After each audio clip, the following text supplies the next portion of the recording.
ukabona isi iraryoshye kandi koko abari hanze cyangwa se natwe tuba mu isi n'igihugu cyacu kimeze neza isi iraryoshye ariko iyo si iri kutuganisha ese tuzayihoraho aya rwose nta garante tuyifiteho isi tuyinyuraho ntabwo tuyibaho tuzapfa nyuma y'imyaka 200 iri imbere imyaka 200 iri imbere umuntu wese utuye kuri iyi si azaba atakiriho na 200 ushaka ko bate n'igitano kuko tubahaye urabereka dufate 200 haramutse hatabaye n'imperuka ejo cyangwa ejo bundi Imana ikadutiza iyo minsi byanga bikunze tuzapfa umuntu yapfa ahubwo ikibazo tuzapfa tujya he ese tuzazukira gukorwa n'isoni ese tuzajya mu muriro w'iteka ese tuzajya mu bugingo buhoraho kubera ko gucirwa urubanza tuzacirwa urubanza rero tugomba kwitegura urwo rubanza takiri kare umunyeshuri wagiye mu kigo cyangwa se ari abantu bajyaga ngo nabadasoma Bibiliya ngo nazabazwa byinshi ahubwo bazi byinshi bazabanza byinshi ariko mu by'ukuri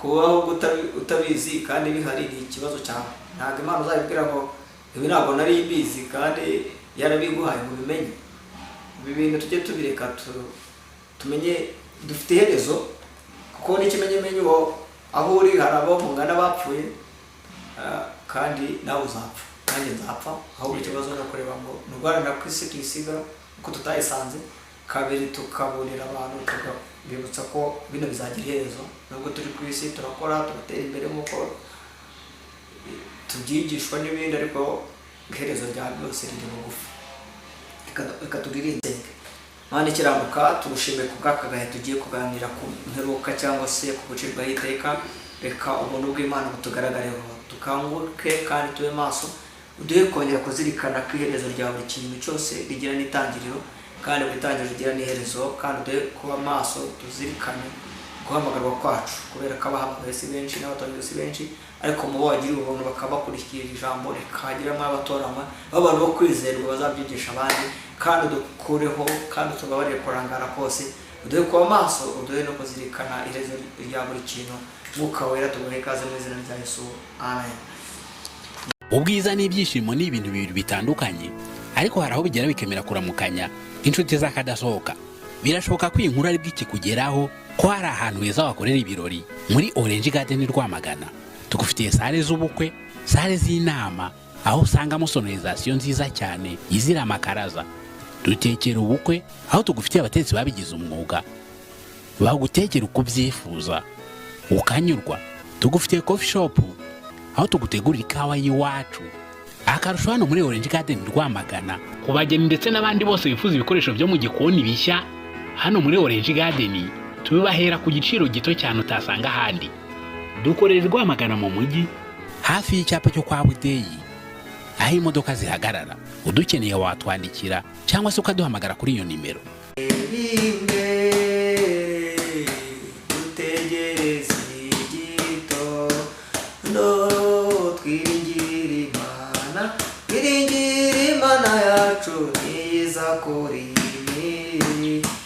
iyo Mana izirukana Satani izategeka isi yose tuzanesha nidusaba kuko Imana igitwumvi dore rero dore imanda ziravuze muze twese tukanguke kuko rero kuko Imana yacu ishaka yuko twese tubahe buri muntu mwitoye rero asenga abo wejejwe muri ryo tutireka kwiganyira urahabwa imbaraga tuzanesha nidusaba Imana igitwumvi kandi rero kandi abantu benshi cyane nibaza inzira y'ijuru ahubwo babohewe mu maboko y'ayamugome Satani muze twese tubasangize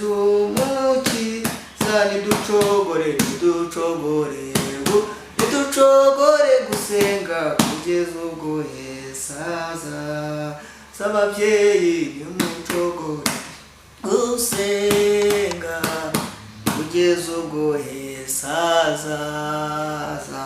Yararimbye avuga ngo muze turebe imbere dutegereze igitondo cyangwa se dutegereze imperuka, ngo kubera ko ngo dore imana ziravuze.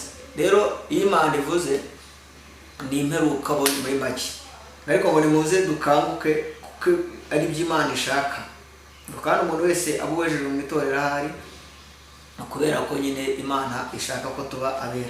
Rero tugiye kureba muri Matayo ibice 25:31 ubutumwa bwiza bwa Yesu Kristo uko bwanditswe na Matayo. Tubanze twibaze ngo ese koko urupfu niruba Imana izagendera kuki ijya kuducira urubanza? Ese gutanga ibya 12 n'amashimwe hoya rwose ntabwo ari bibi. None se Imana nijya kuducira urubanza izareba ingano y'amafaranga twatanze mu nsengero cyangwa twahaye abakozi b'Imana? Oya, hari ibindi izagenderaho ibyo tugira ngo tumenye. Rero twifuje ko twasoza umwaka dusaba abantu gukorera Imana kandi bakoresheje imbaraga zabo, bakoresheje imyambaro yabo, bakoresheje amafunguro, bakoresheje ibindi. Ushobora gusura abarwayi kwa muganga muri mwaka, mushobora kujya muri gereza, ushobora kubifatanya natwe tukajyana mu bitaro cyangwa se tukajyana kuri pirizo, ariko tubanje kumenya iki kintu. Kubera ko umurezi wanyu Satani yizerera ameze nk'intare ashaka abacocomera. Umutwe w'amagambo tugiye gusoma Matayo, ubutumwa bwiza bwa Yesu Kristo uko bwanditswe na Matayo ibice 25:31. Umutwe w'amagambo aravuga ngo gucirwaho iteka cyangwa se wa munsi w'urubanza. Ngo umwana w'umuntu ubwo azazana n'abamarayika bose afite ubwiza bwe, nibwo azicara ku ntebe y'ubwiza bwe, amahanga azayarobanura nk'uko umwungeri arobanura intama mu ihene. 33 intama azazishyira iburyo bwe naho ihene azishyira ibumoso bwe. Umwami azabwira abari iburyo bwe ati nimuze mwebwe abo data yahaye umugisha muragwe ubwami bw'abatunganirijwe uhereye ku kuremwa kw'isi. Urumva abakristo bamwe bagereranywa n'intama, abanyabyaha bakagereranywa n'ihene. Niyo mpamvu Imana yakoresheje iri jambo. 35 haravuga ngo kubera ko umwami azababwira abari iburyo bwe ati nimuze mwebwe, ngo kuko nari nshonje mukamfungurira, nari mfite inyota mu micyonka, nari umushyitsi murancumbikira, nari nambaye ubusa muranyambika, nari ndwaye muransura, nari mu nzu y'imbohe muza kundeba. Ngibyo by'Imana izagenderaho nubwo n'ibindi tubikora, ariko iri ni ijambo Imana yivugiye y'ubwayo. Kristo nibyo yavuze ko niba bajya guca urubanza we na Imana data ndetse n'ibindi nibi tuzabibaza. Iyo usuye umurwayi kwa muganga ubusuye Yesu, iyo usuye umuntu ushonje ubugaburiye Kristo, iyo wambitse umuntu muri iyo myenda ufite yuzuye garde-robe, imbabazi iri kurya, ibyo bitenge Imana yarakwambitse uyu munsi wateretsaho, wenda uranahinduranya kandi undi muntu wambaye ubusa iruhande rwawe, imiguru y'inkweto warapanze atajeri uruzura. Imana imira gusaba no muri ibyo gutanga, kuko gutanga bizana umugisha kutaguhawe. Naho abakiranutsi bazamubaza Yesu bati mwami twakubonye ryari ushonje turagufungurira cyangwa ufite inyota tuguha icyo unywa? Gashoboka ko Yesu ari muri abana mu muhanda, ari nk'ubwo twita marine, cyangwa se ari imfubyi muturanye cyangwa umupfakazi udafite umugabo. Ibi ngibi Kristo azabiguhembera mwene data. Ngo kandi twakubonye ryari uri umushyitsi turagucumbikira cyangwa wambaye ubusa turakwambika. Mureke twige gutanga mwene data, turekure, kubera ko gutanga ni kamere y'Imana. Bibiliya iratubwira ngo kuko Imana yakunze abari mu isi, Yohana 3:16, uryatumye itanga umwana, kuko n'ikote nambaye ni umuntu wari impaye, wenda n'inkweto nambaye ntabwo hasi wenda mwabaye n'ibindi. Ariko niba umuntu aguhaye ukavugira Imana, ntabwo ndi kwisabira mu nyumve neza, ariko umurimo w'Imana Imana yakoze. Ishati ni Imana, ibintu ni abantu batanga. Nawe ushobora ko wahundi, kubera ko iyo utanze ubibibye, kandi biravuga ngo tubitse ahantu hatagira ingesi n'inyenzi, kubera ko amafaranga dufite muri banki bayaboroka akaba ya banki, cyangwa se n'ibindi dufite kuri konti MTN yayafunga na Airtel akaguma ari ayabo. Ariko ibyo wahaye umuntu nibyo uzajyana mu ijuru. Biriya wagaburiye umuntu nugira ngo uzajyana zahabu n'indi mitungo uteretse mu isi, oya rwose. Bya bidafashisha abakene, biriya nibyo bizaguherekeza nujya rusororo. Nubwo abantu baba bazi ngo iyo umuntu agiye rusororo birangiye tukanabeshyanya ku kiriyo ngagiye ni heza, ariko ntabwo tuba tuzi ngo niki kimutegereje nyuma. Hariya mu gusinzira, kuko twese tuzazuka tuze gucirwaho urubanza. Rero niyo mpamvu Imana ivuga ko ibizabitubaza. Ngo umwami azabasubiza ati ndababwira ukuri yuko ubwo mwabikoreye mwene data uyu wari woreje nyuma y'abandi mu itorero cyangwa no hanze ari nge mwabikoreye. 41 ngazabwira n'abari ibumoso be ati nimuvaho ndi mwabivumwe mwe mujye mu muriro w'iteka watunganirijwe umwanzi Satani n'abadayimoni be kubera ko nari nshonje nimumfungurire nari mfite inyota mwibaza iki kintu ibaze ko Imana izirukana abantu ibaziza ibiryo ese ngo ko Imana irasonza kwirukana abantu ibahora imyambaro kandi ntabwo Imana izakubaza ikintu itaguhaye yashoboka ko nawe wabayeho wambaye bisiga bigoranye ukabaho kurya ari ikibazo uyu munsi stoke ikaba yuzuye imbeba zirimo zirabirya ariko umenye ko ibyo bintu Imana izabikubaza Imana izatubaza ibyo yaduhaye rero aho waba uri hose wakorera Imana amatelefone arahari watanga utangiye abakene wasura uriya muntu uri muri prison kuba yarakoze icyaha ni umuhindura inyamaswa kuba rwose muvukana akaba yarafashe ku ngufu cyangwa akaba yarahemutse aracyari umuntu afite room yo kwihana rero Imana natwe dukunze turi babi kurenza wenda nabo ngabo njya numva abantu bavuga ngo umujura n'uwafashwe ariko no kuba nawe utarafatwa soko utiba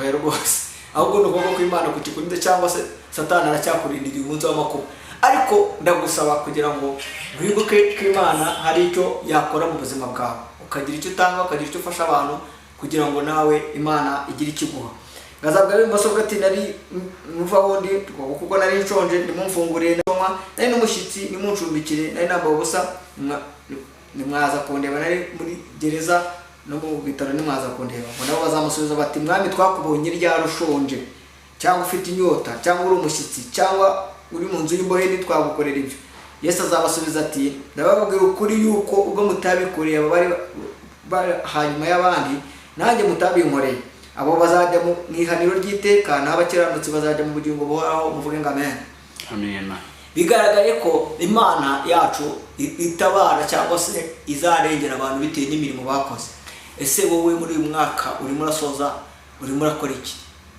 ese mu byo Imana yaguhaye ni wanateka n'isorori mukajya kwa muganga ukareba abantu bakeneye ese ni wanagaburira umuntu ni wanambika umuntu muri prison reka mureke dushaka imirimo bene data cyacu y'ubumwe perezida wacu Imana imumugisha tanze urugero yoroza abana bahinga gira inka munyarwanda ariko niyo Imana yaguhaye cye muri perezida wakamira umukene wagaburira umuntu ushonje twe kwizirikana ubwacu ngo tuzirikane na bene data kubera ko kamere y'Imana bavuga ko ubundi uramutse bazi Imana bwa mbere kintu wasangamo n'urukundo kandi urukundo ntabwo tuzaba ngo dukunda Imana tutabonye dusige mwene data ushonje rwose cyaba ari ukubeshya mureke dukundane kandi twibuke ko ibi tuzabibazwa ibi turi gusoma n'Imana izabitubaza turi mu banza ngororano kugira ngo ngorore umuntu wese ibikwira ibyo yakoze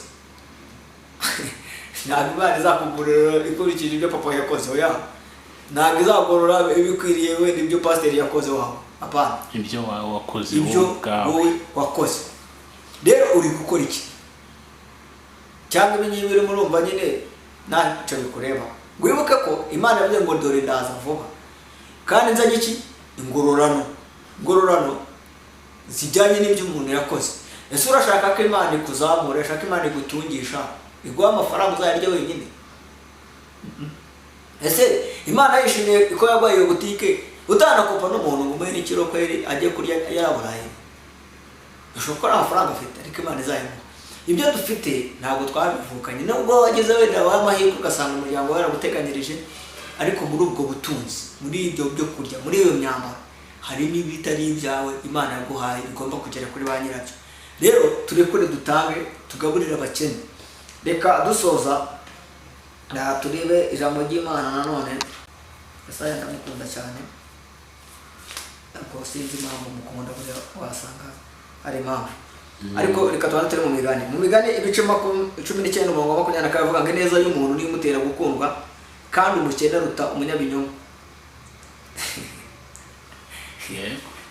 ya ibya bintu uri gukora nibyo bizatuma abantu bagukunda kuko bamenya neza ko wakwambitse ntabwo wamwanga bakugaburiye ni wamwanga ariko ngikunda dusigaye tugishakira mu mavuta tukagishakira kuri TikTok tukagishakira no muhandi kubera ko nyine abantu ntabwo bazi igihatuma Imana cyangwa se abantu bakunda abandi buriya umuntu wese n'umubyeyi akunda umwana umwibuka birashoboka ko mama muteye mu cyaro ukabana agiye amahirwe ukabona akazi mu mpera z'umwaka mugurira igitenge umushimire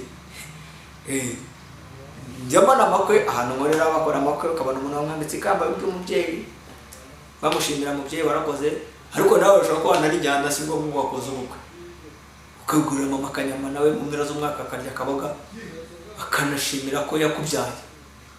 Ibuka ko nawe hari ibyo yigomye kugira ngo wige, wabonye buruse waratsinze, ariko uyu munsi wenda urimo urayasipendinga mu bindi.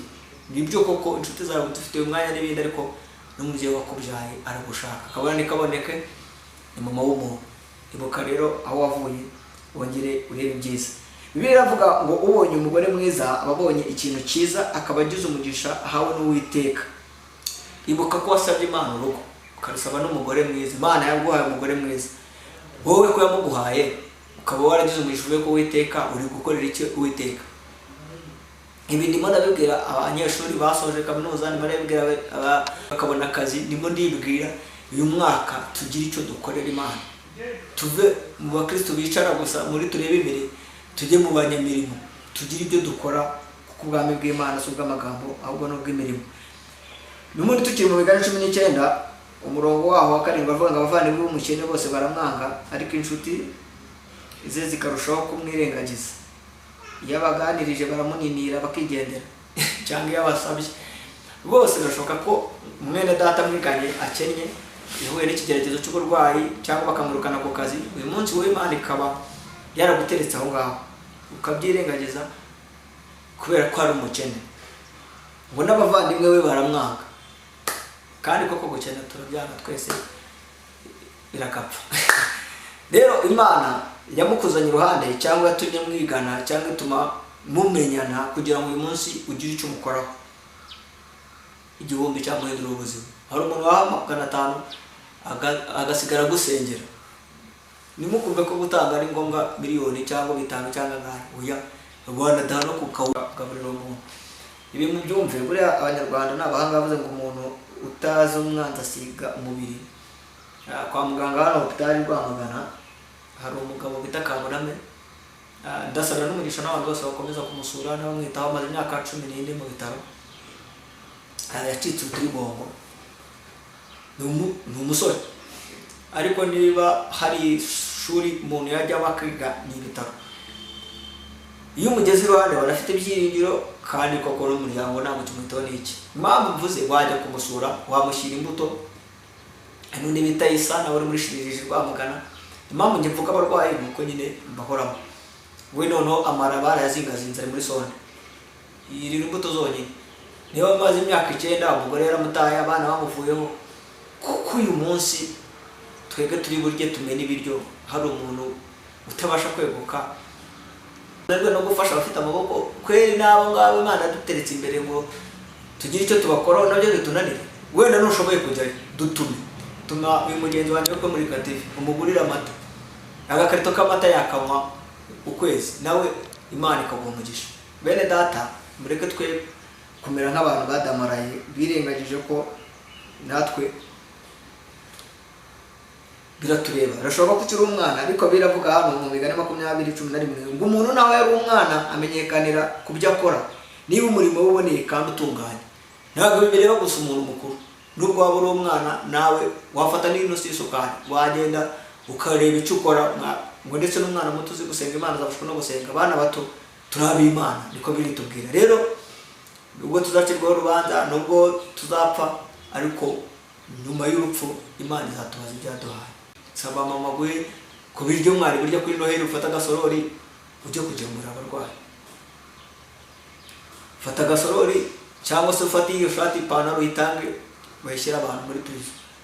Ahari haramo mwafunganye, wowe wari umushoferi umara wenda iminsi 7 kuba gacupa, shoboka ko wenda wari uri Nyagasambu muri station, shoboka wari uri Rwamagana muri station, shoboka wari muri zindi station zitandukanye, cyangwa transit n'ahandi, cyangwa ukaburi n'amageragere warabaye Imana ikaba yaragukuye. Umushoferi gibuka ko baguhishijemo kubera gacupa, Imana ikaguhuza n'umuntu ugifunze. Ibuka ugire icyo umukoraho. Niwe ndi kuvugana nawe, wowe uri muri areba iki kibwiriza, cyangwa se uzi n'umuntu ashobora ari musaza wawe, ari inshuti yawe yafunzwe uyu munsi kabisa nkaho yabyibagiwe, cyangwa se akaba yararwaye akavuye kwa muganga. Imana irashaka ko yibuka aho yavuye, niwe akagira icyo akora, kubera ko Imana yacu iradukunda kandi yadukijije n'abizabakiza. Bene data, rero aravuga ngo nuko Danieli abumba igitabo Imana yamubwira ati nuko Danieli wumva icyo gitabo ugifatanyije ikimenyetso kugeza igihe cy'imperuka. Benshi bazajarajara barya hirya no hino kandi ubwenge buzagwira. Murabona ko ibi Danieli yari amaze kwerekwa. Danieli yerekwaga ibihe by'imperuka ari marayika Mikayeli bimweretse. Aravuga ati iki gitabo ugifunze abantu nubwo bazagisoma ntibazabyumva cyangwa bazanabyirengagiza, ariko ubu gitegerereje kubera iki? Abantu bari kujarajara, abantu bari hano mu kanya kabaye Dubai, kabagiye hano. Rero ibimenyetso bizamenagurika kubera ko ubwenge bw'abantu buri kwiyongera. Abantu bari kuvuga ati tuse n'ibiki, turi gukuza ubwenge bw'isi wa mugani n'ubwenge bw'abadayimoni, ariko ubwenge bwo kubaha Imana tukabureka. Imana niyo yabwiye yo muri 28:28 ngo Imana ibwira umuntu ati kubaha Uwiteka nibwo bwenge kandi kuva mu byaha niko kujijuka. Nyene data ko ubwenge bwawe Satani yari yarabuhumishije, ibyo ngibyo utabihaga umwanya, ariko tugiye gusenga Imana iguha ubwenge bwo kubikora ibyo tuvuze, cyangwa guha n'ubwenge kuyobore ku bantu bakwiye. Kuko twajya mu gahe ko kubura aho duteranira, ashobora kuba buri muri gihe bafunze urusengero rwawe, ariko nanone ntabwo bakubujije gukorera Imana. Nimuke twaze ngo bakubera ko nasijya guterana kubera ko aho nateraniraga bafunze. Oya, bafunze urusengero ntabwo bafunze umutima wawe, ntabwo bafunze Imana ikoremo, kandi wenda n'izindi zizafungwa ntawamenya. Gusa biravuga ngo mukiranuka mugeze imperuka. Rero tugiye gusenga dusaba Imana ubwenge, kandi Imana itugirire neza. Imana y'agakiza kacu turagushimye kubwo ijambo ryawe, rero gukanguka tumenye iby'ibihe dusohoyemo. Uduhe ubwenge ko kugira ngo tubashe gukora ibyiza tugifite uburyo.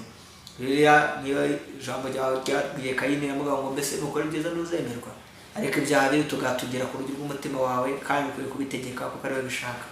Mwuka wera w'Imana Yesu Kristo umubwenge ubuhe mwene data wumvishe iki kibwiriza, wumvishe ijambo ryawe rye kumanukira ubusa, kubera ko ijambo ryawe n'inkota, ijambo ryawe n'umucyo rihinguranye, rishwanyaguze, ritatanye, kandi ritwike umwuka wose wo kudatanga. Twirukanye umwuka wose w'ubugubwo mu izina rya Yesu.